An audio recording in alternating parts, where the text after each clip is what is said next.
마태복음 8장 14절 이하의 말씀으로 치유하시는 그리스도라는 제목으로 은혜를 나누고자 합니다. 예수 그리스도는 우리에게 구원을 주셨지만은 치유하신 분이에요. 치유하신 분, 고치시는 분. 한번 따라서 할까요? 예수 그리스도는 우리의 모든 것에 부족함과 연약함을 고치시고 치유하십니다. 이 치유하시는 그리스도 제목이 그렇습니다만은 구원하시는 그리스도와 같은 맥락이면서도 조금 다른 얘기예요. 오늘 본문의 말씀을 우리가 집중해야 될 이유가 여기 있습니다. 그림 한 장 볼까요?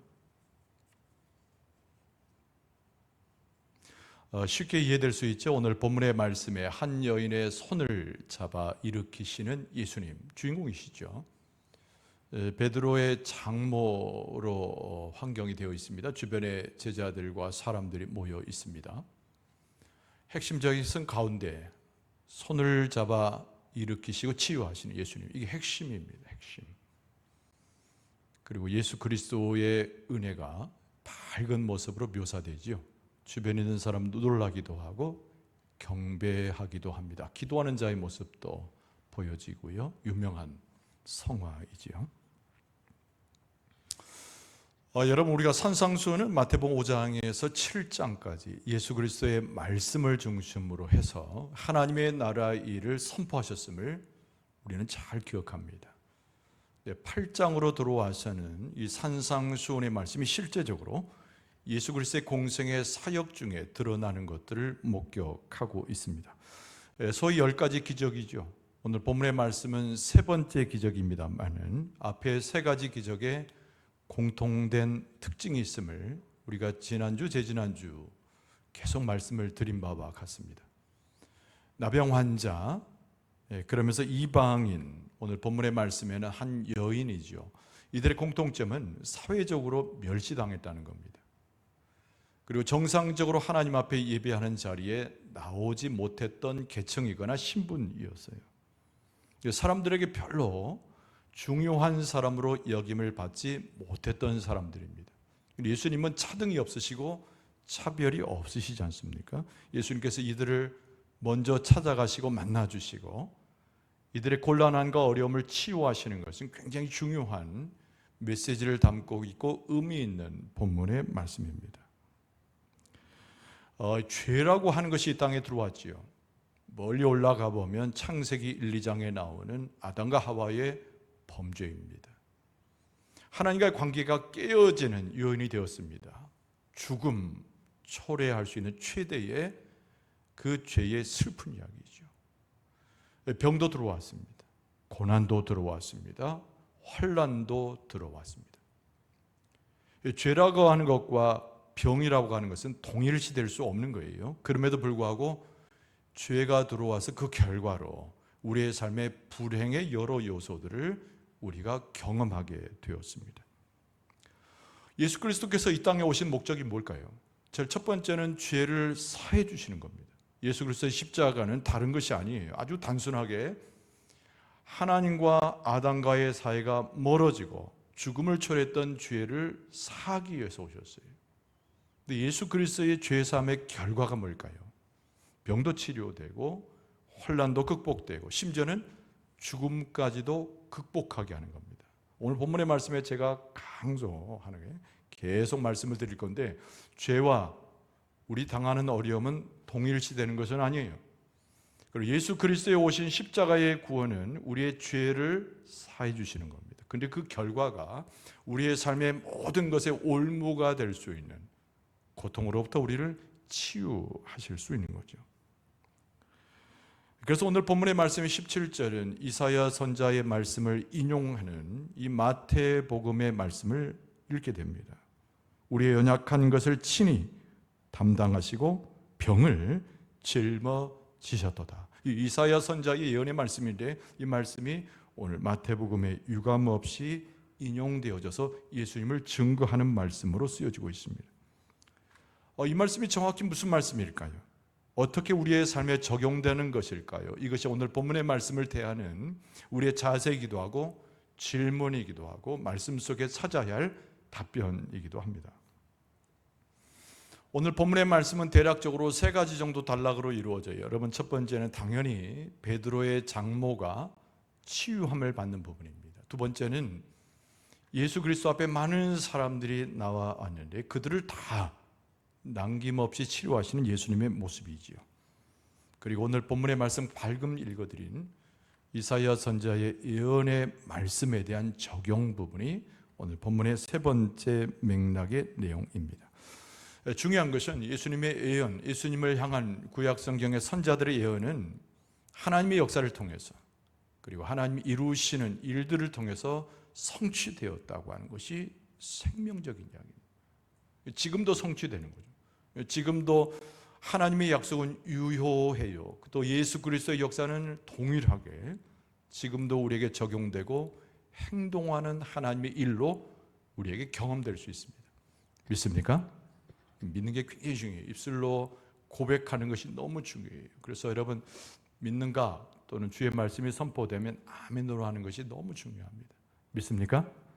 그렇죠. 그러니까 하나님의 말씀과 진리를 잘 받아들이는 고백이죠. 또 우리의 삶으로 그것을 살아내야 되는 거예요. 자, 오늘 본문의 말씀 속에 우리가 경험되고 목격되는 말씀은 뭘까요? 예수님께서 병자들을 치유하신 말씀이 오늘 본문의 말씀의 전반부를 이루고 있습니다. 먼저는 예수님께서 베드로의 장모를 고치셨습니다. 여러분 14절 이하의 말씀에 보면 예수께서 베드로의 집에 들어가사 그의 장모가 열병으로 앓아 누운 것을 보시고 그의 손을 만지시니 열병이 떠나가고 여인이 일어나서 예수께 수종들더라. 요 두 절 말씀이 딱 요약이 되어 있는 거죠. 예수님께서 베드로의 초청에 의해서 집에 들어가셨습니다. 근데 그의 장모가 있었는데 열병을 앓아요. 무슨 질병인지 정확히 나와 있지 않지만 열병이에요. 의원도 거칠 수 없는 죽음의 경각에 이를 수 있는 아주 위험한 열병에 걸려 있는 거죠. 근데 예수님께서 불쌍히 여기셨는지 그 누운 곳을 자세히 보시더니 그의 손을 만져주셨어요. 그랬더니 당장 열병이 떠나갑니다. 근데 독특하게 오늘 본문은 어떤 말씀이 붙여지냐면 그 여인이 일어나서 감사합니다 이렇게 끝난 것이 아니고 하나님을 찬송합니다 이렇게 멈추지 않고 예수님께 수종들었다는 말씀이 오늘 본문의 말씀의 뒷자락에 연결되어져 있습니다. 그리고 나서 예수님께 많은 사람들이 몰려오지 않습니까? 이 장모의 열병을 고치신 이 말씀, 여러분 우리가 몇 가지 것으로 생각해 봐야 돼요. 여러분 이때는 예수님께서 메시아인지 예수님이 하나님의 아들인지 고백하는 사람이 아무도 없었어요. 그냥 하나님의 말씀을 선포하고 위대한 하나님의 능력으로 이적을 행하는 어떤 분 이렇게 이해할 때입니다. 예수님께서 많은 사람들을 만나셨지 않습니까? 많은 사람들에게 하나님의 말씀과 그 나라의 일을 선포하지 않으셨어요. 그러니까 많은 병자들이 몰려오는데 특정 지은 사람이죠. 베드로의 장모라고 하는 개인이에요. 그래서 장모의 고치심은 우리를 향한 하나님의 메시지가 담겨져 있는데 하나님은 온 우주를 통치하시고 예수 그리스도는 온 인류의 구원을 오셨지만 우리 한 사람 한 사람 개인에게 지극한 관심을 가지셔서 우리의 어려움과 우리의 난관과 우리의 힘들함을 지나치지 아니하신다는 메시지예요. 이게 곧바로 많은 사람들이 몰려오잖아요. 그 전에 예수님께서 장모에게 집중해서 손을 손수 잡으시고 그를 일으키신 이 이야기는 우리 한 사람 한 사람에게 당혹하고 하루하루를 살아가면서 수없는 고난 중에 있는 우리들을 예수님께서는 관심 가지신다는 거죠. 그리고 단순히 관심 갖는 것이 아니라 장모를 고쳐주셨던 것처럼 우리의 삶의 난관과 어려움을 직접적으로 치유하신 분이 예수 그리스도시라는 거예요. 두 번째 굉장히 중요한 교훈은 이 장모에게 직접 신체적인 접촉을 하셨다는 겁니다. 이 장모는 유대인이에요. 이방인이 아니죠. 그럼에도 불구하고 그의 신분은 여인이지 않습니까? 원래 유대인들의 법에 의해서 그들 가운데 전승되어 오는 모든 율법 중에 하나는 남자가 여자를 만지면 안 돼요. 자기 부인 아니면은. 근데 예수님은 남자가 아닙니다. 예수님은 메시아로 오신 분이고 예수 그리스도는 치유자로 오셨지 않습니까? 그래서 그들이 가졌던 상식을 깨뜨리는 겁니다. 예수 그리스도의 치유는 시간과 상관이 없어요. 그것이 안식일 때이든지 평일이든지 예수님은 상대를 구분하지 않습니다. 이방인이 됐든 어린아이가 됐든 여인이 됐든 어떤 금도가 있든 상관이 없어요. 예수님의 치유 역사는 모두에게 해당되는 겁니다. 그래서 그 당시에 사람들이 가졌던 여러 가지 선입견이라든가 사람들이 가졌던 그 많은 것들라든가 이런 것을 과감하게 깨뜨리신 분이 예수님이세요. 오늘은 뭔가 자꾸 만들어내잖아요. 경건의 형식도 만들어내고 우리가 하나님 앞에 이렇게 하나님이 기뻐하실 거야 라고 나름대로의 규칙을 세우는데 예수님은 거기에 구애받지 않으신 분이에요. 예수님은 우리에게 관심을 가지시고 우리를 치유하시겠다고 마음을 먹으시면 어떤 사회적인 제약이라든가 어떤 환경이라든가 시간이라든가 여건이라든가 상관없이 역시 우리를 치료하시는 분이 예수 그리스도이신 줄로 믿습니다. 근데 아까 제가 뭘 강조했어요? 이 장모가 치료받는 이 말씀 중에는 뒷부분이 하나 붙어 있는 거잖아요. 예수님께 수종들더라. 예수님께서 이 장모를 고쳐주신 목적이 거기에 나오는 겁니다. 우리 흔히 그런 생각이 들어가요. 우리가 하나님 앞에 충성하면, 하나님이 일르신 대로 순종하면, 어떤 일을 하면, 이런 업적을 가지면, 이런 것으로 드리면 하나님이 기뻐하시고 그 응답으로 뭘 주실 거야. 항상 우리는 그렇게 give and take 식으로 서로 주고받았던 습관 때문에 하나님과도 그런 거래를 하려고 하는 이상한 습성이 있습니다. 여러분, 예수 그리스도를 통한 하나님의 은혜는 우리의 행위와는 아무 상관이 없어요.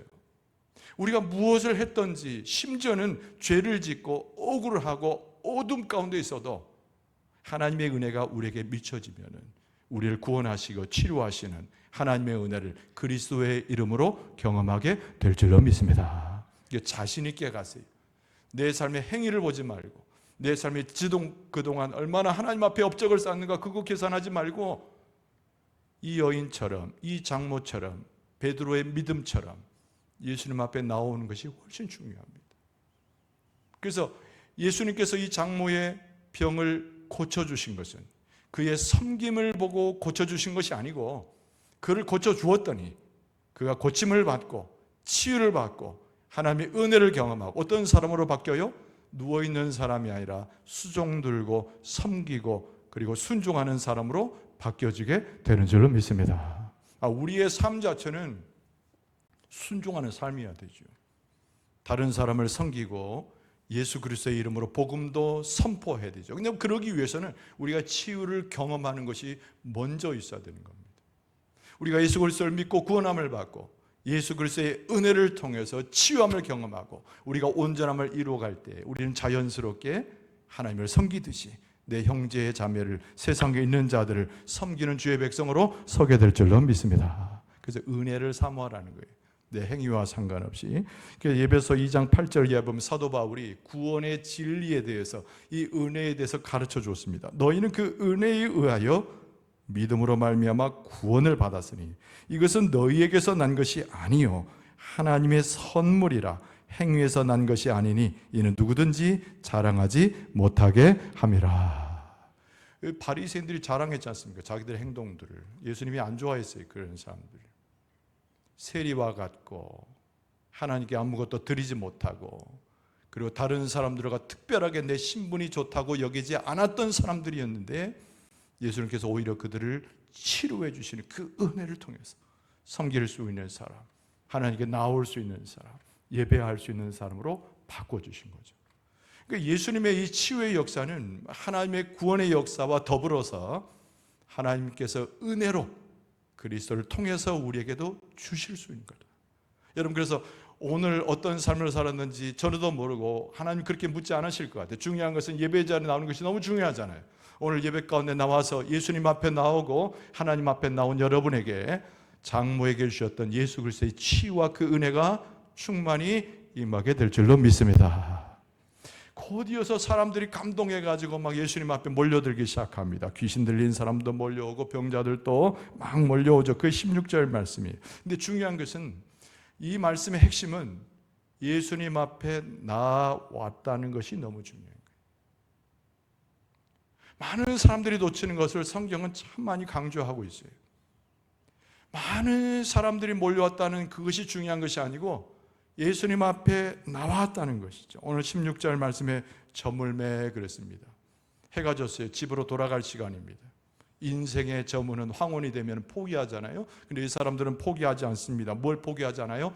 예수님 앞에 오는 것을 포기하지 않아요. 귀신 들린 상태에서 노임을 받기 원하고 고통 중에서 해방되기를 원하고 이것을 포기하지 않았다기보다는 그 모습 그대로 자기들이 연약함에도 불구하고 예수님 앞에 나오는 것을 포기하지 않았다는 거예요. 저물매 그랬어요. 다 사람들이 집에 갈 시간에, 사람들이 다 포기할 시간에 예수님 앞에 나오는 것을 포기하지 않는 사람들이 있었다는 거죠. 그 사람들이 귀신 들린 자를 많이 데려오고 예수께 나오거늘 그랬습니다. 예수께서 말씀으로 귀신들을 쫓아내시고 병든 자를 다 고쳐주시느니라. 할렐루야. 예수님이 딱 한 가지 보신 거죠. 저물었는데, 다 포기할 만한데, 그리고 스쳐 지나갈 만한데 사람들과 더불어 예수님 앞에 나온 그 한 가지만 보시고 예수님께서 치료하시는 거예요. 야, 돈이 있느냐? 헌금을 해라. 너희들 하나님 앞에 예배하고 성전에 갔다 왔느냐? 너희들이 오늘 하루 종일 얼마나 은덕을 쌓았느냐? 전혀 안 물어보셔요. 예수님께서 보신 것은 딱 한 가지. 사람들에게 이끌려온 귀신들은 이제 홀로 못 왔겠죠, 혼자는. 그래서 사람들이 데리고 왔어요. 또 많은 사람들, 병든 사람이 왔어요. 예수님 앞에 왔다는 그 한 가지만 가지고 예수님께서 치유하시고 보듬어 주시고 온전함으로 회복시켜 주신 줄로 믿습니다. 오늘 우리 어디로 가 있어요? 여러분, 미끄럼 길도 넘어오고 하나님을 사모하여 예배하게 나오고, 여러분들이 뭐 제설교 들으러 왔습니까? 아니잖아요. 하나님 앞에 예배하기 위해서 오신 줄로 믿습니다. 예수 그리스도의 은총을 사모해서 오신 줄로 믿습니다. 아멘 안 하신 분들은 다른 생각으로 오셨습니까? 할렐루야. 그러니까 우리가 예수님 앞에 올 때, 예배하러 올 때 그냥 하나님의 존전에서 하나님을 섬기는 그 자체로 온 거예요. 이게 하나님께서 그거 보시는 거예요. 그래서 우리 안에 치유받아야 할 무엇이 있거든 구하지 않아도 예수님 앞에 나오는 그 모습, 그 하나 귀한 거 보시고 예수님께서 치료하신 것이죠. 근데 여기에는 앞에 장모의 열병을 치료한 것하고 여기 많은 사람들을 치유하는 것은 몇 가지 포인트가 조금 다른 것이 있어요. 그것이 뭐냐면 예수님은 병든 자를 모두 고칠 수 있는 분이다. 할렐루야. 그러니까 어떤 사람은 고쳐지고 어떤 사람은 안 고쳐지고 넌 내일 와라 그렇게 말씀하지 않으시고 일시에 모든 사람을 고칠 만한 위대한 능력을, 한계가 없는, 치유의 능력에는 한계가 없는 분이 우리 예수 그리스도이신 줄로 믿습니다. 그러니까 우리 교회에 부흥을 주실 뿐만 아니라 한 사람에게도 부흥을 주시고 우리 한 가정에도 부흥을 주시고 일시에 모든 것을 행하실 수 있는 분이 예수 그리스도인 거예요. 예수님은 누구세요? 하나님의 아들이시고 예수 그리스도 자체가 우리에게 치유하시는 하나님이신 줄로 믿습니다. 앞에 베드로의 장모 한 사람에게도 관심 가지셨지만 모두에게 관심을 가는 거예요. 그러니까 여러분, 하나님 나를 사랑하시죠? 너무 감동되잖아요. 감동 안 됩니까? 하나님께서 여러분 한 사람을 사랑하시고 복되다 하시고 동행하여 주시고 여러분의 삶을 통해서 기쁨을 얻으시는 줄로 믿습니다. 그럴 뿐만 아니라 우리 모두가 모였을 때 찬송도 받으시고 우리 공동체를 귀하게 여기시고 부흥을 주시고 은혜를 주시고 우리 앞길을 하나님께서 책임져 주시는 줄로 믿습니다. 한 사람 한 사람뿐만 아니라 공동체로 모든 사람에게 관심을 가지셔서 역사하신 분이 하나님 예수 그리스도시다. 근데 오늘 예수 그리스도의 이 모든 사람을 치유하는 장면에 독특한 하나 있는데 그게 뭐냐면은 어떻게 귀신 쫓아내시고 어떻게 병든 자를 고쳐주셨는가라고 하는 것이죠. 오늘 본문의 말씀을 잘 보면은 예수께서 말씀으로 귀신들을 쫓아내시고 병든 자를 다 고쳐주신 줄로 믿습니다. 말씀으로요, 말씀. 여러분, 세상을 창조하신 이가 누구세요? 우리 창조주 하나님이신 줄로 믿습니다. 어떻게 빅뱅이 일어나가지고 우주가 우연히 생겨나고 물에서 생명체가 생겨나더니 무슨 원숭이가 나오고 우리가 나오고, 제발 좀 그쪽으로 가지 마세요. 여러분, 하나님께서 말씀 한마디로 세상을 창조하실 때 우리의 선조들, 현재를 살아가는 우리들도 지으시고 창조하신 줄로 믿습니다. 그처럼 우리를 조성해 가시고 우리를 회복시키는 것도 하나님의 말씀 한마디면 되는 거예요. 예수님의 말씀 한마디면 되는 거예요. 할렐루야. 많은 생명의 물이 필요한 것이 아니에요. 한 방울의 생명의 그 물이 우리 안에 떨어지면 우리가 소성함을 잊게 될 줄로 믿습니다. 많은 자비가 필요한 것도 아니에요. 예수님께서 손끝 하나로 말씀 한마디로 우리를 만져주시면 우리가 생명이 되었던, 창세기에 나오는 생명이 되었던 아담의 모습처럼 우리가 하나님 안에서 생명으로 우리가 변화되게 될 줄로 믿습니다.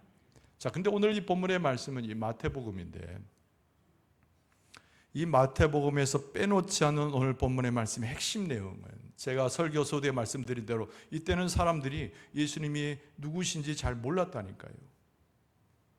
그냥 신통방통하게 하나님의 놀라우신 은혜로 병을 고쳐주시고 하늘나라의 일을 선포하시는 위대한 랍비오 선생 정도로 이해를 했어요. 근데 오늘 벌써 마태복음 지금 8장에 이르러 가지고 오늘 본문의 말씀이 예수님께서 메시아가 되심을 강조합니다. 자, 오늘 이 본문의 말씀을 대하면서 우리는 누구를 만나야 되냐면 메시아 되신 예수님을 만나야 돼요. 이 메시아는 다른 말로 바꾸면 그리스도예요. 그리스도. 여러분 구약 성경은 메시아, 신약 성경에는 그리스도 이렇게 돼 있잖아요. 헬라어 히브리어 차이입니다. 똑같은 의미예요. 기름 부음을 받은 자, 선지자로서 기름 받고 왕으로 제사장으로 우리에게 기름 받아서 우리에게 오신 구세주 예수 그리스도이신 줄로 믿습니다. 그래서 애언이 나오죠. 애언이. 구약 성경의 애언을 성취해서 우리를 치유하신 분 예수님. 이게 두 번째예요. 그러니까 구약 성경에 무엇으로 애언되었어요? 메시아예요. 메시아. 하나님의 아들로서 오신 그리스도로 애언됐다는 거죠. 오늘 17절 말씀을 보면 이는 선지자 이사야를 통하여 하신 말씀에 우리의 연약한 것을 친히 담당하시고 병을 짊어지셔 또다함을 이루려 하심이더라. 근데 이 말씀은 지금 이 본문의 말씀은 이사야 선지자의 말씀을 인용하는 것이죠.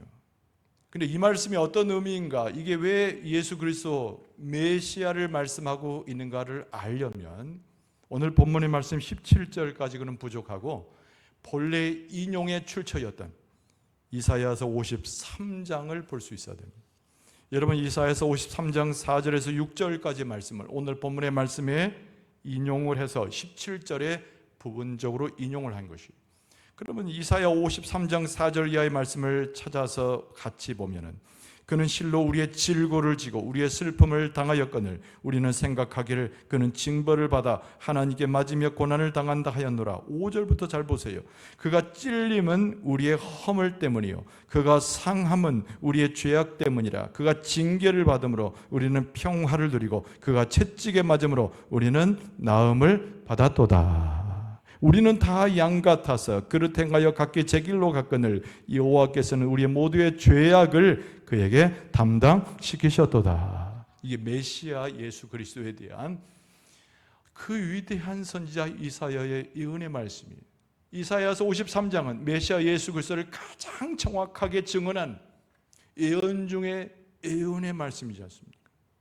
오늘 마태복음 8장은 그 말씀을 인용하면서 예수는 누구로 오셨는가? 단순히 치유자, 우리의 병자를 치료하신 분으로만 오신 것이 아니라 우리를 완전하게 거듭나게 하시는, 우리의 죄를 속량하시는 하나님 당신으로 오신 메시아임을 강조하고 있는 겁니다. 할렐루야. 예수님은 우리와 함께 하셔서 우리를 복되게 하시고 나와 친구가 되셔서 내 삶을 즐겁게 하시고 찬양하게 하시고, 여러분 그 정도 수준이 아닌 거예요. 내가 올무에 있을 때 나를 건져내시고, 내가 환난 가운데 있을 때 나를 이끌어내시고, 구덩이에 빠졌을 때 나를 일으켜 세우시고, 그 정도가 아니에요. 예수님은 어떤 분이냐면 하나님의 아들이자 하나님 당신이요 메시아로 오신 분이라는 거예요. 그게 지금 현재 마태복음 8장에, 마태복음 28장에 28장까지 가는데 뒷부분에 가야 메시아가 많이 강조되는데 이미 산상수훈 이후에 이 놀라운 기적의 말씀들이 기록이 되면서 예수님의 메시아성을 강조하고 있는 것이 오늘 본문의 말씀 17절의 말씀인 거예요. 너무 중요합니다. 그래서 예수님의 치유, 고치심, 회복하심 이전에 우리를 진정 구원하시는, 죄로부터 우리를 구원하시는 예수 그리스도에 대한 고백이 철저히 필요한 거예요. 할렐루야, 할렐루야. 오늘날 이것을 상실해버리고 엉뚱한 것에 마음을 두고 엉뚱한 것에 화려함을 추구하고 엉뚱한 것에 자꾸 우리의 형식을 가져오려고 하는 어리석음을 범해서는 안 돼요. 제일 중요한 거예요. 본질적인 거죠. 그래서 이 말씀 이사야 53장 4절 이하의 말씀을 인용한 오늘 본문의 17절 하반절에 친히 담당하셨다고 되어 있어요. 병을 짊어지셨다고 되어 있습니다. 이 담당하셨다, 짊어지셨다, 실질적으로 메시아이신 예수 그리스도께서 오셔서 메시아로서 하셨던 일들을 두 가지 낱말로 쓰고 있는 거죠. 담당하셨다, 하나는 짊어지셨다라는 얘기죠. 여러분, 이 두 가지의 의미는요, 몇 가지를 이야기할 수 있는데, 첫 번째는 대속의 의미를 담고 있는 거예요. 대속의 의미. 대속이 뭐예요? 우리의 죄를 속량하셔, 대신 속량하여 대신 죄를 사여 주신 거죠. 믿습니까? 우리의 죄는 아무리 선한 일을 해도 없어지지 않아요. 우리가 수양을 하고 30년, 40년을 저 어디 암자에 들어가서 한다고 해서 없어지는 것이 아니에요. 하나님 보내신 예수 그리스도께서 우리 가운데 오셔서 십자가에서 대속의 죽음을 하셔야 우리의 모든 죄가 속량을 받게 될 줄로 믿습니다. 육체의 질병에서 벗어나는 것 아주 현실적인 것이죠. 육체적 어려움에서 탈출하는 것 너무 중요한 것이죠. 그러나 여러분, 육체라고 하는 것은 쇠하게 되어 있어요. 병을 고침받아도 또 병 걸려요. 그러니까 그보다 더 중요한 것은 영적인 속량함을 받는 것이 무엇보다 중요한 겁니다. 옛날 아담으로부터 왔던 모든 그 원죄로부터 해방되고, 현재 내가 하나님을 섬기지 못하고 하나님의 의리 아래에 있지 못하는 나의 모든 영적인 죄악으로부터 내가 구원을 받는 것이 가장 근본적인 속죄고, 그것이 속량함을 경험하는 거예요. 예수님께서 그래서 오신 거죠. 예수님께서 그 모든 것을 십자가에서 담당하시고 우리 죄를 대신 짊어지시기 위해서 오신 겁니다. 예수님은 좋은 분인 건 맞아요. 예수님은 나를 위로하신 분인 건 맞아요. 내가 어릴 때 치유하신 분도 맞아요. 근데 그보다 더 중요한 것은 예수님께서는 메시아가 되셔 오셔서 우리의 죄를 속량하신 거예요. 그것이 절대 우리가 놓쳐서는 안 될 너무 중요한 겁니다. 특히 말씀 가운데 보니까 담당하시고 짊어지셨다는 얘기는요, 전이 되었다 그런 뜻이에요. 전이 되었다는 말이 뭐예요? 이쪽에서 저쪽으로 옮겨간 거잖아요. 여러분, 이스라엘 백성들은 죄 사함의 방법을 어떻게 사용했습니까? 성전에 올라갈 때마다 제사를 드리잖아요. 근데 그냥 제사를 드리지 않습니다. 가장 대표적인 것은 어린 양을 잡아오는 것이죠. 그리고 어린 양을 피의 제사로 태워서 올려요. 무슨 행위입니까 그것이?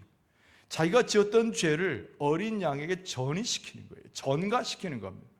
어린 양이 태워드리는 속죄 제물로 와가지고 그 많은 이스라엘 백성의 죄가 어린 양에게 다 전이 되고 전가가 되어서 대신 죽는 거예요. 오늘날 우리가 예배할 때 양을 태워 죽입니까? 그렇게 하지 않잖아요. 예수님께서 이 땅에 오셔서 하신 일이 매우 중요한 것이 어린 양이 되어 주신 거죠. 우리의 죄를 다 전이 된 거예요. 예수님 앞에 전부 전가가 된 거예요. 예수 그리스도께서 우리 죄를 속량하기 위해서, 단순히 속량하기 위해서 이렇게만 기억할 것이 아니라 우리가 죄 지은 것들, 우리의 원죄된 것, 씻을 수 없는 것들, 우리 노력으로도 안 되는 우리의 죄를 예수님께서 십자가의 죽음으로 다 전이하시고 전부 가져가시고 담당하셔가지고 짊어지셔가지고 우리 죄를 다 사하여 주신 줄로 믿습니다. 그 증거가 어떻게 나타나요? 도대체 예수님께서 내 죄를 다 속량하셨으면 증거가 어떻게 나와요? 임마누엘을 통해서 나타나는 것이죠. 하나님이 나와 함께 하신다는 것을 내 삶 가운데 체험할 때, 아, 예수님께서 내 죄를 사하셨구나, 머리로 이해하는 것이 아니라 그것을 우리의 감각적으로 삶을 통해서 이해하는 거예요. 여러분, 우리는 육체를 가지고 있어서 하나님의 진리를 전부 이해하지 못해요. 예수님께서 말씀하신 것을 감당할 수가 없는 거예요. 그러나 우리 육체의 삶을 살아도 경험될 수 있고 고백될 수 있는 것이 있는데, 하나님이 우리와 함께 하시는 믿음의 삶을 통해서 예수님께서 내 죄를 속량하셨음을 알아요. 치유는 그런 것이에요. 내 병이 낫게 되었을 때 이것이 의원이 나를 치료한 것이 아니라 예수께서 나의 병을 치료해 주실 때 예수님께서 나를 구원하셨음을 확신하게 되는 줄로 믿습니다. 내가 죄의 구덩이에 빠졌어. 내 삶의 고난이 안 돼. 내 육신의 힘으로 안 돼요. 돈으로도 안 돼요. 내가 어떻게 할 수가 없어. 그런데 예수님께서 나와 함께 하시기 때문에 나를 그곳에 구원해 내주십니다. 치유하시고 회복시켜 주는 거잖아요. 그걸 경험하게 될 때에 십자가에서 나를 구원하신 예수 그리스도의 구원의 역사가 진실인 거고 내 삶의 영원한 생명인 것을 확신하게 되는 줄로 믿습니다. 이 치유 역사는 그런 의미가 있는 거예요. 장모가 열병 걸려가지고 거반 죽게 됐을 때 고쳐줬는데 그 장모가 지금도 살아있습니까? 죽었죠. 그런데 그 중요한 것은 그 사건을 통해서 그 말씀을 통해서 예수님은 진실로 메시아임이 증거되고 모세가 아니라 베드로는 감동이 되어가지고 초대교회의 유능한 사도가 되지 않았습니까? 예수 그리스도의 메시아는 당연히 여러 번 반복되지만 예수님의 십자가에서 나타납니다. 예수님의 십자가의 고난은 아주 미래적입니다. 여러분 이 말을 잘 기억하세요. 아주 미래적이에요. 예수님은 2000년 전에 십자가를 지셨지 않습니까? 그런데 예수 그리스도의 그 십자가의 고난의 그 놀라운 구원의 역사는 2000년이 지난 지금도 우리가 주님의 다시 재림할 때까지 연속적으로 일어나는 하나님의 구원이 될 줄로 믿습니다. 계속 채찍 맞는 자처럼 계속 고통 가운데 들어가는 것처럼 우리에게 나음을 주셔요. 여러분 이사야 53장 5절 하반절에 그가 채찍에 맞음으로 우리는 나음을 받았도다. 우리는 계속 나음을 경험합니다. 그 속에서 우리는 무엇을 경험하지요? 십자가에서 우리를 구원하시는 예수 그리스도의 은혜와 그 피 예수 그리스도의 피를 우리는 확신하고 경험하게 되는 줄로 믿습니다. 육신의 질병 치유 너무 중요해요. 근데 그것이 목적이 아닌 것은 예수 그리스도의 십자가에서의 우리의 구원이 훨씬 중요하기 때문에 여러분 십자가의 구원을 경험한 자가 육신적인 문제, 영적인 문제, 우리의 모든 삶에서 우리를 구원하시는 하나님의 은총을 찬송하고 경배하고 확신하게 되는 줄로 믿습니다. 말씀을 정리하면서 몇 가지를 부탁하고 싶어요. 여러분 첫 번째는 고통 중에 절대 낙심하지 말라는 겁니다. 고통은 하나님과 우리 사이를 이끌어주는 하나의 매개체로 쓸 수 있어야 돼요. 고통 그 자체에 매몰되기 시작하면 우리는 하나님의 은혜도 예수님께서 주시는 치유도 다 잃어버리게 돼요. 어리석은 자지요. 그래서 고통을 만날 때 절대 마음을 떨어뜨리는 낙심하지 말라는 거예요. 오히려 우리의 연약함을 담당하고 계시는 예수님을 기억해야 될 때, 그것이 바로 우리가 고통 중에 있을 때예요. 두 번째는 우리의 짐을 지고 있을 때 혼자 지고 있지 말라는 겁니다. 제발.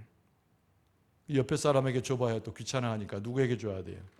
예수님 앞에 그 모든 짐을 맡겨야 될 줄로 믿습니다. 그러라고 또 소개하세요. 무거운 짐 지고만 헤매는 사람 내가 가서 도와줄게. 그러지 마세요. 뭘 도와줘요? 도와준 다음에 무엇을 도와요? 예수 그리스도를 소개하면 되는 거예요. 예수님께서 나의 짐을 대신 져주시고 나를 가볍게 하신 것처럼 내 형제를, 내 아내의, 내 남편과 자녀와 우리 이웃들의 짐도 다 짊어져 주실 줄로 믿습니다. 수고하고 무거운 짐진 자들아 다 내게로 오라. 내가 너희를 편히 쉬게 하리라. 아니, 무거운 짐 졌는데 어떻게 쉬어요? 예수님께서 가져가셔야 쉬는 거 아닙니까? 세 번째로 부탁의 말씀을 드릴게요. 회복의 소망을 가지시라는 거예요. 여러분 이 소망이 매우 중요한 겁니다. 미국 사람들이 많이 쓰는 영어 표현이 뭔지 아세요? That'll be fine이란 말을 써요. 그 말은 뭐 잘 될 거야. 거짓말이죠. 아무것도 해줄 수 없으니까 야, 잘 될 거야 라고 그냥 흔히 말하는 거예요. 우리가 손잡고 그러잖아요. 어려움당한 야, 잘 될 거야. 아무 확신도 없이. 우리의 인사법은 그런 게 아닙니다. 주님께서 나를 회복시킨 것처럼 너도 당신도 사랑하는 그대도 예수님께서 회복시켜 주실 줄로 믿습니다. 이 소망을 던져주는 거예요. 우리의 생명은 하나님께 있어요. 우리의 심지어는 육체적 건강도 하나님의 손에 있습니다. 우리가 하나님께 지음 받았기 때문에 예수님께서 그것을 회복시키기 위해서 오셨기 때문에 그래서 예수님의 십자가는 우리에게 유일한 소망이 되는 거죠. 그 소망을 우리가 붙잡고 해방되어지고 그 그리스도의 은총에 거할 때 다른 이들에게도 그 소망을 선포할 수가 있는 겁니다. 여러분, 오늘 본문의 말씀은 2000년 전의 기록입니다. 근데 이 말씀이 지금도 우리에게 유효한 것은 주님께서 지금도 우리와 함께 하셔서 똑같은, 어쩌면 더 많은 것으로 우리에게 허락하실 수 있기에 소망해 주는 말씀이 되는 겁니다. 여러분, 이 말씀 가운데 기록된 모든 일들이 여러분과 저가 경험하는 하나님의 은혜의 삶이 될 줄로 믿습니다. 우리의 삶의 실제는, 우리의 육체는 눈에 보이는 것은 제한적이지만 그 너머에 있는 하나님의 영적인 세계를 보고 예수 그리스도의 십자가를 나의 구원으로 고백하는 그 지혜와 믿음의 고백이 너무 중요한 거예요. 하나님께서 그것을 깨닫게 하시고 십자가의 고난에 이르게 하시고 예수 그리스도를 나의 구주로 고백하게 하실 줄로 믿습니다. 소망 되신 그리스도를 다시 바라보고 우리의 삶을 넘어갈 뿐만 아니라 우리의 심령과 우리의 삶의 영혼을 책임지시는 주님을 붙잡고 승리하는 여러분과 저의 모습 되어줄 수 있기를 주의 이름으로 축원합니다.